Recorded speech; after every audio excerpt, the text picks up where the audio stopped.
Salutations to the Truth Core, whoever or wherever you may be on the planet. This is the 8th installment in Mythology 101, and the title is The Gnostic Warning. So finally the moment comes to open up the file on the right and to see what it says and what mythogen might be found in those materials. The source materials for the file on the right are the Nag Hammadi codices and other works in Greek which have been attributed to the Gnostics or provide some evidence on the mysteries. And I must advise you that this material is extremely scant, and it is in a bad condition of preservation. So the dossier for the Sophianic file, as we may call it, presents problems of reconstruction of the evidence contained in that file.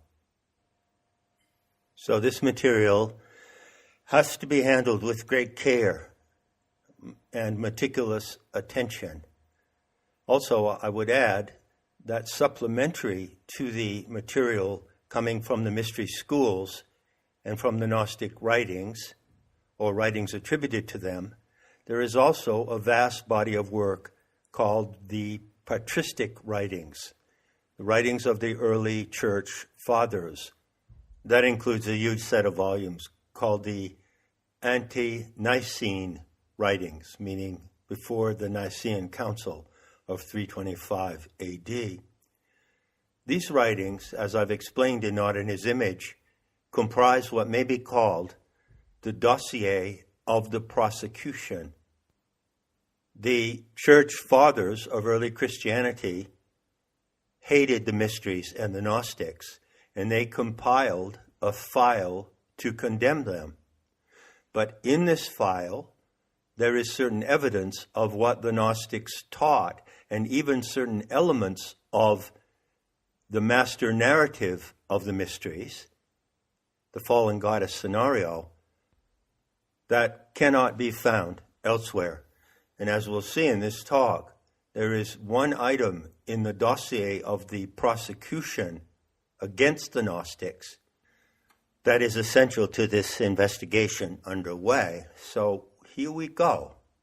I'm going to reach over to the far right and bring over the Sophianic file, which is race-specific to the Aryan Caucasian peoples, the white races, and in particular to the root stock of the Aryan races represented by the ancient Persians who spoke the language of Avestan, which is an ancient form of Farsi.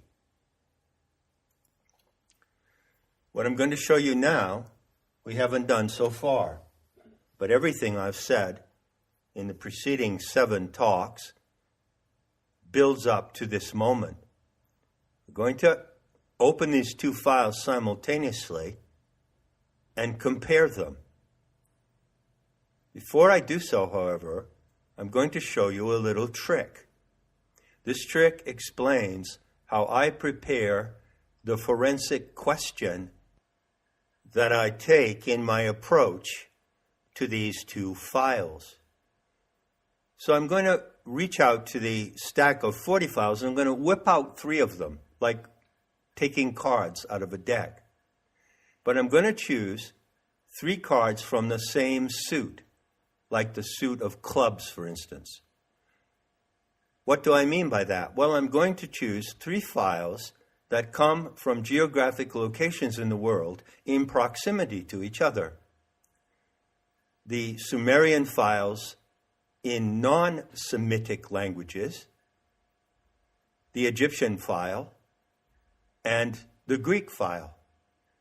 Now, if you picture the geographic situation, you see that the Sumerian files come from the Middle East, the Egyptian files from the Nile Valley, and the Greek files from the area of Greece, including the Greek islands.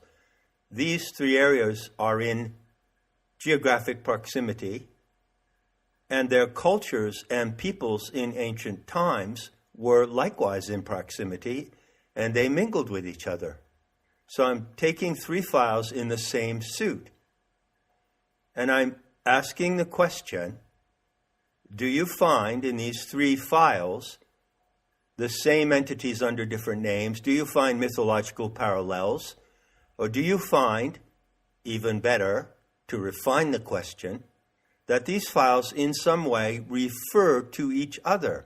Are there elements in Egyptian mythology that refer to the Sumerian material or to the Greek material, and vice versa, the Greek to Sumerian, the Greek to Egyptian? Remember that all the clues in the world don't count unless you know what crime has been committed.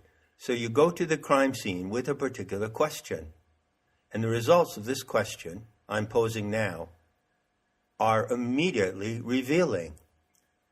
What you find is that, yes, there are similar entities or parallel entities that appear under different names specific to those races and the languages they spoke. Just going to take one example again, because if I went into this at length, it would take the entire half hour of the talk. Let's take a well-known figure of Thoth from Egyptian mythology, the god of writing, the sacred scribe. Well, you find Thoth, or the equivalent in Greek mythology, as Hermes. And you find another figure representing the sacred scribe, or the god or goddess who is associated with the art of writing, in the Sumerian record as well. Remember, the non-Semitic language Sumerian record. Do you know who is the representative of the sacred scribe and who is attributed with introducing the art of writing in the Sumerian record? Well, that is actually a goddess named Nisaba. And curiously, if you look at the Egyptian material, of course, Thoth stands out as the great scribe and the fountainhead of the Hermetic literature, which is said to come from the Egyptian mysteries. But you also find a prominent figure in Egyptian myth, a goddess named Seshat. And bear in mind, by the way, that a goddess, in quotes, in Egyptian religion is not necessarily a divine entity, but may well simply be the leader of a certain priesthood or class of priesthood. So Seshat was a female figure associated with the art of writing, and in particular with the keeping of historical records. So you find both the figures, Thoth and Seshat, in Egyptian myth, with correspondences to Nisaba in the Sumerian and Hermes in the Greek materials. So you do find the evidence of similar entities, but that is not the key question I'm bringing to the material. Question I'm bringing to the material is, do these three different files actually refer to each other? You see the difference? I'm not saying do they carry corresponding images or parallels, but do they actually refer? Is there anything in Egyptian mythology that refers to and directly addresses the contents of Sumerian myth or Greek myth? Is there anything in Greek myth that directly refers to Egyptian myth? Not simply by a parallel that you, acting as the comparative mythologist, might draw, but a direct connection by direct reference. That's how you form the key question. Looking at the Hebrew file on the left and the Sophianic file on the right, the question is, do these two bodies of material directly refer to each other? And the answer is yes. And the answer is in a most remarkable way, a unique way. There are unique and unparalleled references from the Hebrew file to the Gnostic file and vice versa. And this is anticipating a little, but I'm quite excited about what I'm telling you.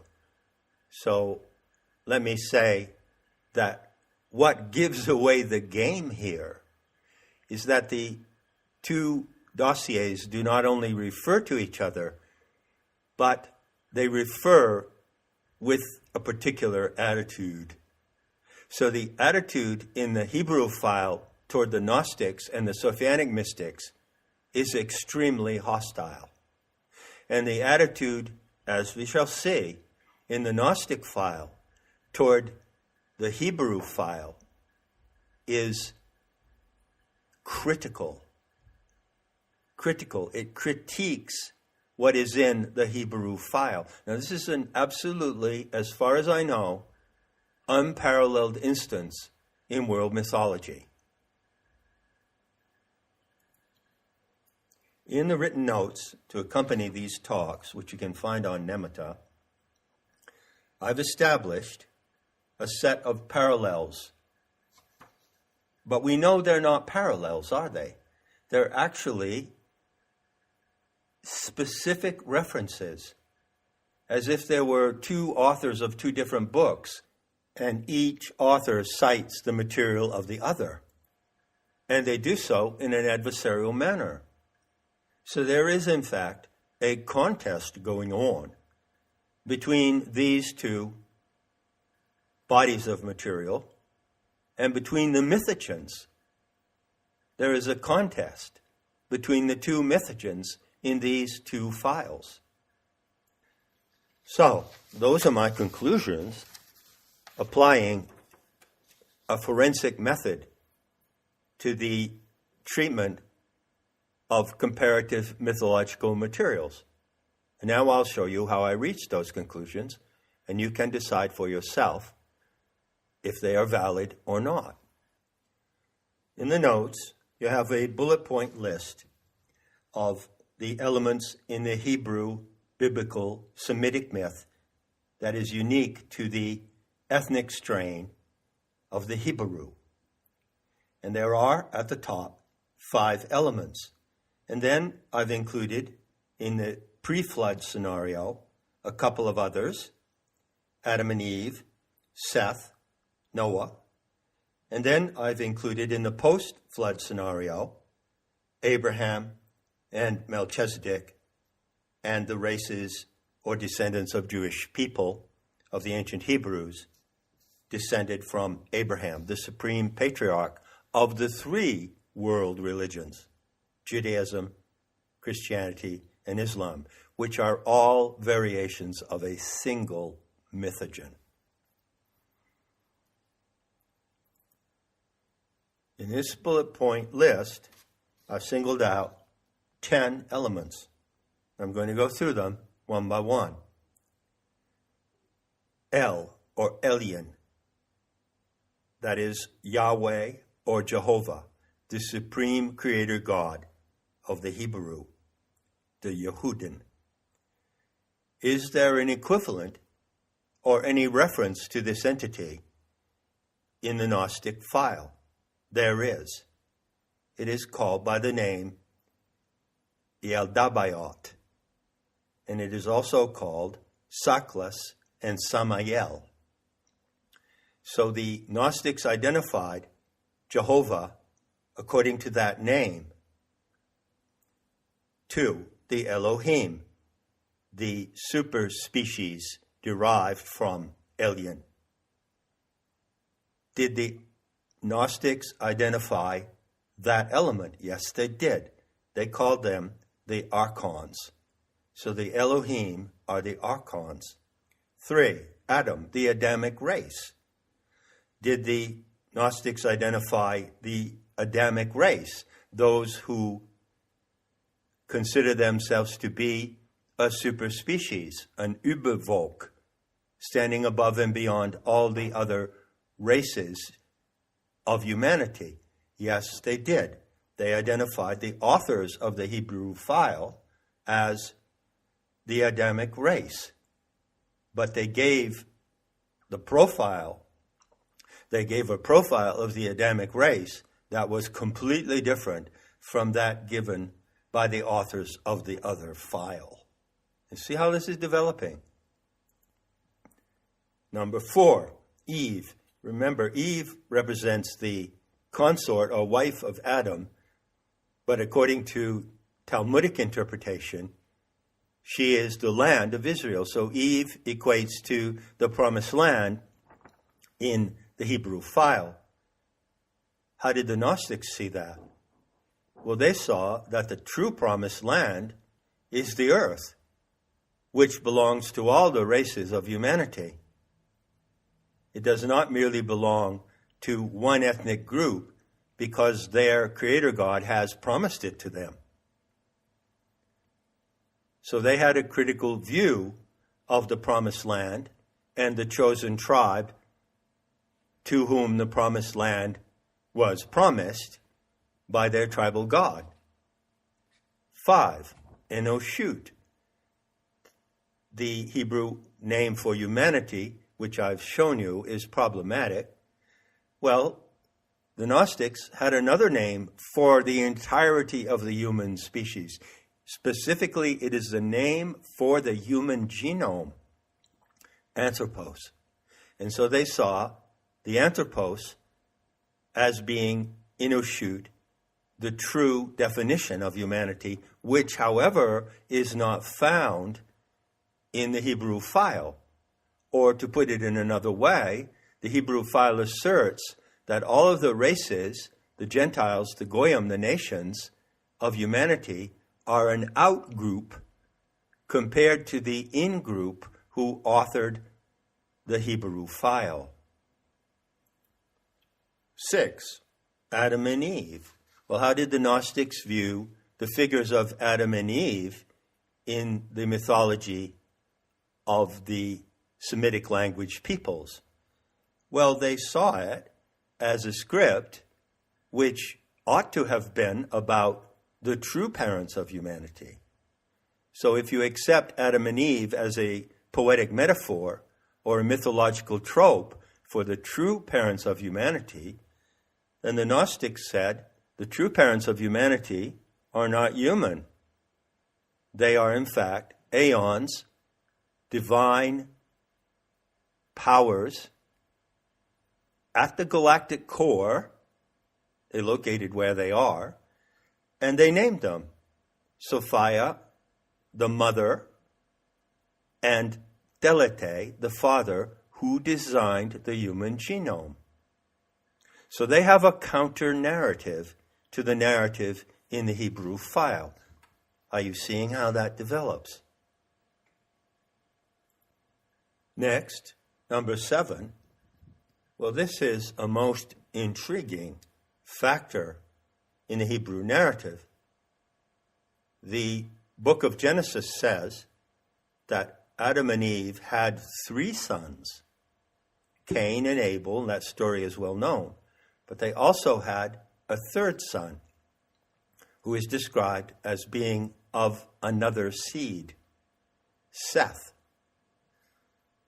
What do you find out about Seth in the Gnostic file? Well, you find out that the authors of the file considered themselves to be the children of Seth. They are the Sethians. So there is a branch of Gnostic material recognized by all scholars called Sethian Gnosticism. And it is from that narrative and those materials, particular to the children of Seth, that the Sophianic myth comes down to the world today in its current form. So the children of Seth were the Magi. They were the members of the Magian order, and the Magian order is the deep prehistorical taproot of what came to be known as the Gnostic movement. The Magians were Persians, and they originally came out of the Caucasus Mountains, and they established a center on the Urmian Plateau, which is between the Black Sea and the Caspian Sea. And I have shown that this is the geographical matrix of the Magian order and the Gnostic movement derived from it.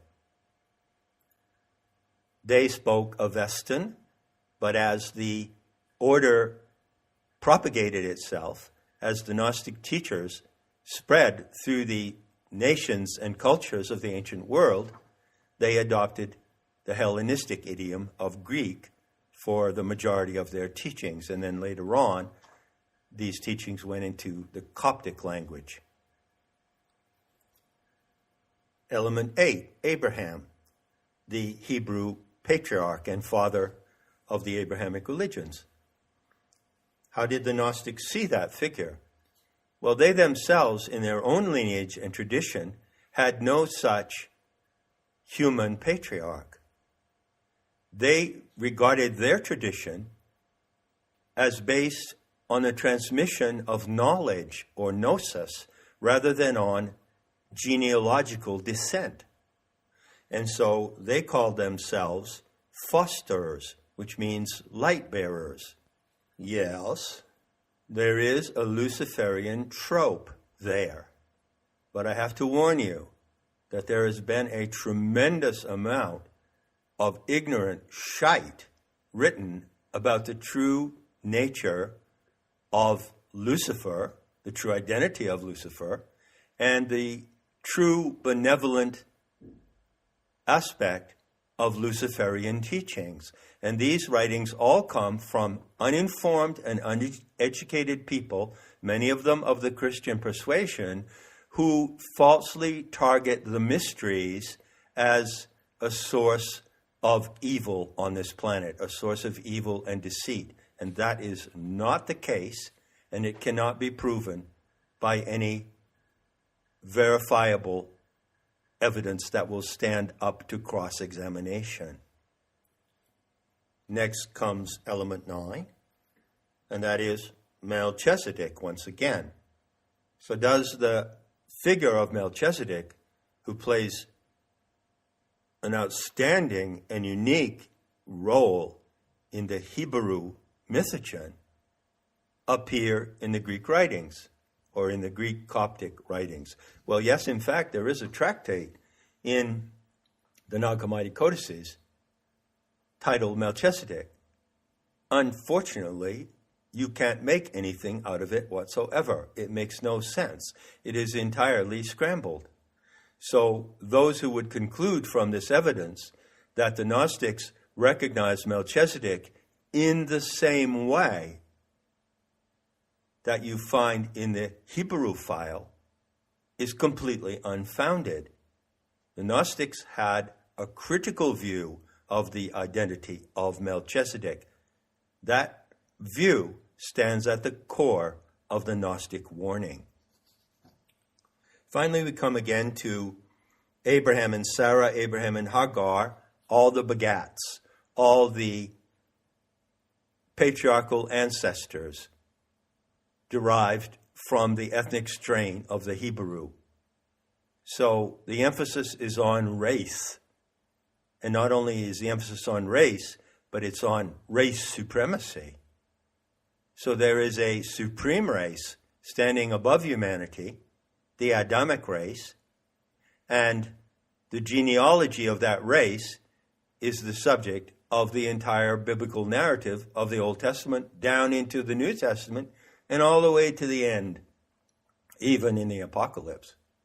But you see, the Gnostics did not depend upon genealogical transmission. Their transmission was a transmission of the living gnosis, of a method and a narrative, the Sophianic vision story.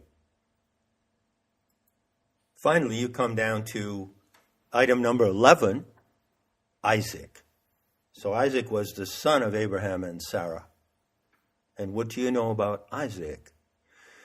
Well, there's that famous story about how Jehovah wanted to test the obedience of his chosen patriarch. Note, not the knowledge, not the integrity, not the moral integrity, not what he knew, but his obedience. Because obedience is a key theme in the Hebrew narrative. There is no obligation to obedience in the Gnostic narrative. On the contrary, the Gnostics were heretics, and the word heresy comes from the Greek verb meaning to choose. So, according to the Gnostic way of life, you choose what you believe based on what you can actually know. And perhaps you don't need to believe anything if you know enough. You see my point? So obedience is a theme of the Hebrew narrative. Jehovah tested Abraham by demanding that he sacrifice his firstborn, Isaac. And the story goes that Abraham was obedient. And he was on the verge of murdering his own child. And then there was a kind of miraculous intervention, so the story says. He saw a ram.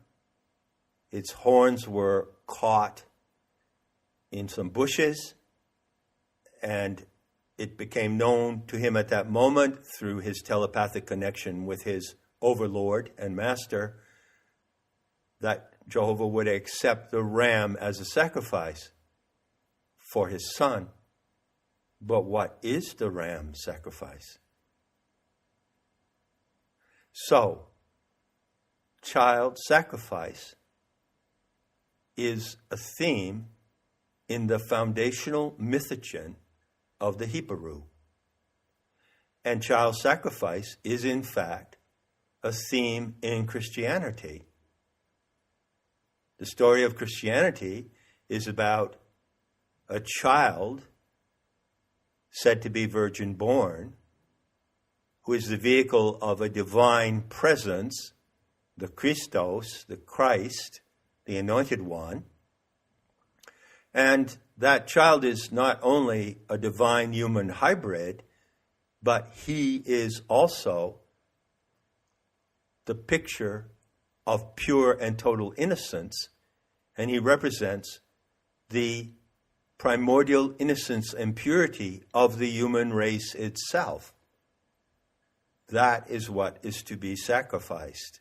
So the sacrifice of Isaac in the Old Testament and the sacrifice of Jesus Christ in the crucifixion event in the New Testament are two expressions of the same mythological theme. They are two events, two variations of the same theme with the same motive. Christianity is based on the ritual of child sacrifice that it draws from Judaism. So there you have it, a summary of 11 points. Needless to say, there is no equivalent to child sacrifice in the Gnostic view of life. And you can look over that material, reflect on it, and draw your own conclusions. To assist you in doing so, I'd like to point out a couple of other contrasts. You might ask, for instance, does the Hebrew file contain a reference to wisdom? Sophia means wisdom in Greek. Sophia is the wisdom goddess of the Gnostics and the central figure of the mysteries. So does the Hebrew file refer to Sophia? Well, as a matter of fact, it does. But it refers to Sophia in ways that are ambiguous and ambivalent, to say the least. As a matter of fact, the Song of Solomon says that Jehovah had a handmaid, and her name was, drumroll please, Sophia, or wisdom. So there are files within the Hebrew file, that is to say, chapters in the Old Testament, which allude to what some people have called the Hebrew goddess. There's a book called The Hebrew Goddess, written by Raphael Paté, who was a close associate of Robert Graves. And what that book shows is that the figure of the wisdom goddess was originally in some way included or considered in the Hebrew file. How can that be so? Well, they could not have ignored it because it was the prominent figure, the female wisdom goddess under many other names, such as Astaroth, was the prominent figure in the mythology of all of the cultures and nations surrounding the Hebrew. And so they had to acknowledge it, but in acknowledging it, they censored it and they deleted it from the record as far as possible. I've written a whole essay on that problem. It's called Or Ever the Earth Was, and I'll make that essay available on Nemeta to visitors who come for background material in Mythology 101. One of the outstanding clues or residual clues to the presence of the, quote, handmaiden of the Most High, unquote, is the word Shekinah. And you find that as an allusion to the presence of the wisdom goddess. So it is said in the Old Testament that David, the head of the crown kingdom of Jerusalem, the lineage of David, which persists to this day, that David danced in the presence of the Shekinah. Make of that what you may. Well, how about the aeons? Now, aeons is a term specific to the Gnostic material. An aeon is a divine supernatural being, a generator, and these generators are materially present. They are material. They are not non-corporeal spiritual entities. They are vast currents of plasma, torrential plasmic currents, like great serpents in the galactic core. Sophia and Thelete are great cosmic plasmic serpents in the galactic core, according to the Gnostic myth. But you don't find in the Hebrew file any allusion to the Gnostic aeons. Why not? Well, consider the media today. Consider the debate around COVID. You find that the media will not allow, on the platform of debate, any of the voices of the thousands of doctors and nurses who are protesting against the COVID narrative. They act as if these voices do not exist. They cannot afford to allow these voices to be heard in a fair and open debate. If that were to happen, the official narrative would be struck down and defeated right out of the gates. So the authors of the Hebrew file could not refer to the Gnostic aeons, although they referred to the children of Seth, who are the authors of the Gnostic material. Do you see that? And they hated the children of Seth. They despised them and they wished utterly to destroy them. The evidence for this is found in the Dead Sea Scrolls. In Not in His Image, I described how I examined the Dead Sea Scrolls. I've examined the facsimiles, the microfiche, with a scholar that I met at the Catholic University of Louvain, or Leuven, in Belgium. And I have shown in Not in His Image that the Dead Sea Scrolls and other writings from the Hebrew file, because the Dead Sea Scrolls are in that file, you can bet on it, have cited the children of Seir as their greatest enemy. As a matter of fact, the War Scroll puts them on the top of the hit list. So when the armies of the legions of Yahweh go into war And when they strike with genocidal and murderous fury against the various nations of the world so that they can overcome all nations and possess the entire world as their promised land, they have at the top of their hit list those heretics, the Gnostics, the children of Seir, the children of Seth.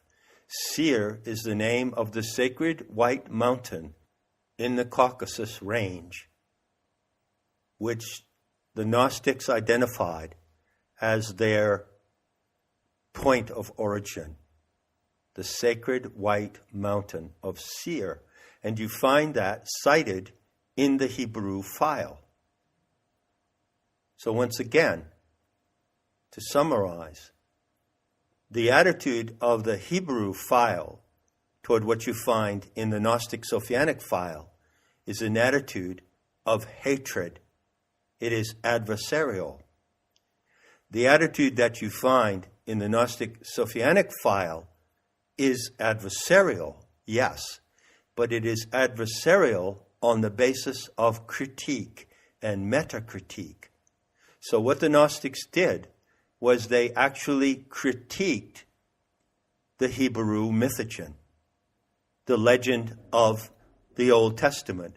For example, perhaps the most famous instance of this critique is that the record of the Old Testament says that there was a serpent in the Garden of Eden. Now, serpent, garden, tree are all mythological themes that you find everywhere in the world and in Sumerian mythology as well, outside of the Hebrew file. But the way the narrative is constructed in the Old Testament, the serpent was a tempter, and he influenced the primal parents so that they became disobedient and they went on their own quest for knowledge or gnosis, that they become knowing as gods know, but not that they become gods. They become knowledgeable, cognizant, and educated in the identities and actions of the true gods, the aeons of the pleroma. And so the Gnostic critique of Genesis and of the fall and temptation of Adam and Eve tells a different story. It says that the serpent was a wise guide and benefactor to our primal parents. You see? And that is one of the most well-known examples of how the Gnostic authors not only critiqued the mythogen of the Hebrew, but they also showed an alternative narrative, a competing narrative. And to this day, I assure you, my friends, that the Sophianic narrative of the fallen goddess Sophia is the only narrative on this planet that can compete with, expose, and overthrow the Hebrew narrative.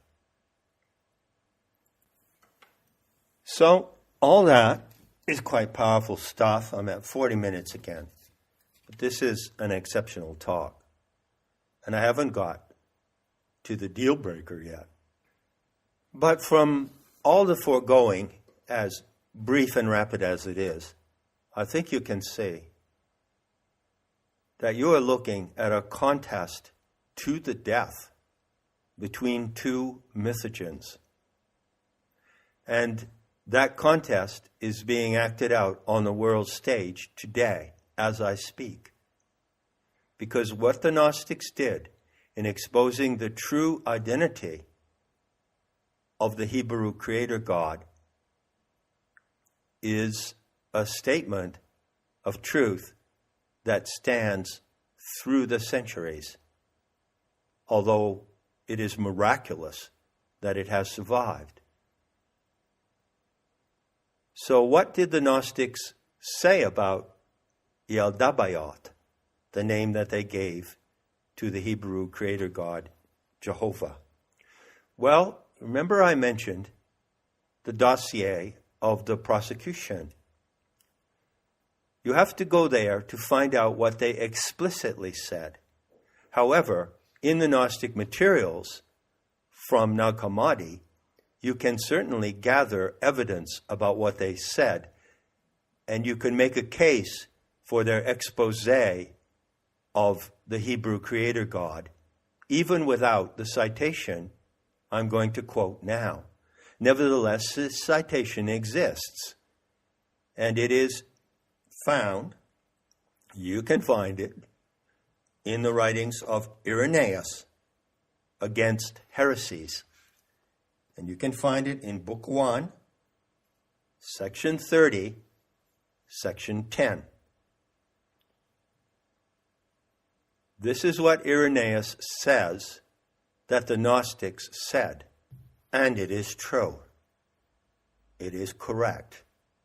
This is what they said. Bear in mind, not everything in the dossier of the prosecution against the Gnostic heretics is going to be true.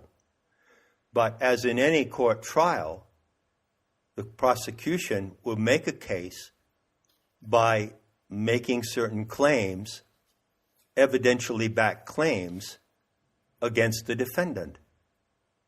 And in this case, this claim of what the Gnostics said is correct. Quote, among them, Eldabaoth chose a certain Abraham and made a covenant with him that if his seed would continue to serve him, he would give them the earth as an inheritance. Later, through Moses, he brought forth from Egypt the descendants of Abraham, gave them the law, and made them Jews. That is the Gnostic Warning. And I assure you that it is one of the most dangerous statements that has ever been produced in the whole history of the human race. And the question is, dangerous to whom? The Gnostics profiled Jehovah in this way. They said, specifically, and in no uncertain terms, that Jehovah is a false, demented creator God. It is a type of entity, a demonic alien entity called an archon. In fact, Jehovah is the Lord or overlord of the archons, whom Gnostics identified as the Elohim. This entity is extraterrestrial. Jehovah is an extraterrestrial associated with the planet Saturn. The evidence in the Gnostic file shows extensively that Jehovah is an alien deity or self-assumed deity. In other words, he is a monstrous alien who considers himself to be the Lord and Master of the universe. He is demented. And yet, this alien has its eyes upon the earth.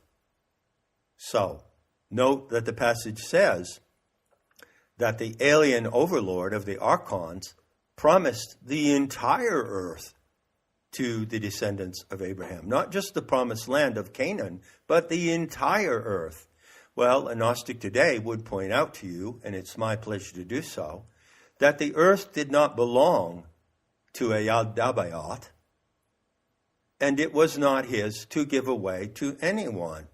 That is a lie. That is a primal deceit in the mythogen of the Hebrew.